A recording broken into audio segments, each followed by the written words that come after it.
Exercise ചെയ്യുമ്പോൾ ശരീരത്ത് കൂടുന്ന ലാക്റ്റേറ്റ് ആണ് ലാക്റ്റിക് ആസിഡ് അല്ല. ഈ ലാക്റ്റേറ്റ് എങ്ങനെ ശരീരത്തിൽ നിന്ന് നമുക്ക് പുറത്തോട്ട് കളയാം? ഇതിന് നമ്മൾ സ്ട്രെച്ചിങ് ചെയ്യുമ്പോൾ അതിനത് ഹെൽപ്പ് ചെയ്യുമോ? സ്ട്രെച്ചിങ് ഞാൻ എൻ്റെ ക്ലയൻസിന് അല്ലെങ്കിൽ എൻ്റെ ടീമിൽ പറയുന്നത് ജോയിൻറ്റിൻ്റെ റേഞ്ച് ഓഫ് മോഷൻ കൂട്ടാൻ, ഫ്ലെക്സിബിലിറ്റി കൂട്ടാൻ അത് ഹെൽപ്പ് ചെയ്യും. വർക്കൗട്ടിന് ശേഷം സ്ട്രെച്ചിങ് ചെയ്താൽ ഒരു ചെറിയ രീതിയിൽ അപ് ടു 20% ലാക്റ്റേറ്റ് ക്ലിയർ ചെയ്യാൻ ഹെൽപ്പ് ചെയ്യും. അത് സ്ട്രെച്ചിങ് കൊണ്ടല്ല. നമ്മൾ സ്ട്രെച്ച് ചെയ്യുമ്പോൾ ഒരു മസിൽ നമ്മൾ സ്ട്രെച്ച് ചെയ്യും, അതിൻ്റെ ഓപ്പോസിറ്റ് മസിൽ ആൻറ്റഗോണിസ്റ്റ് മസിൽ എന്ന് പറയും.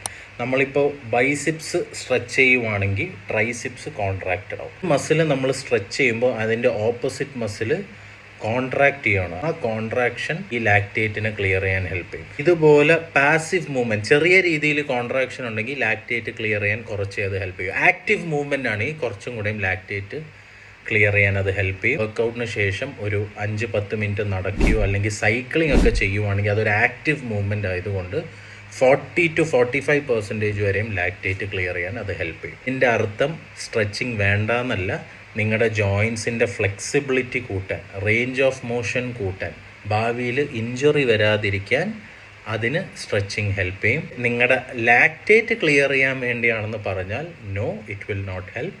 അതിന് എന്തെങ്കിലും ആക്റ്റീവ് മൂവ്മെൻ്റ് ആണ് ചെയ്യേണ്ടത്.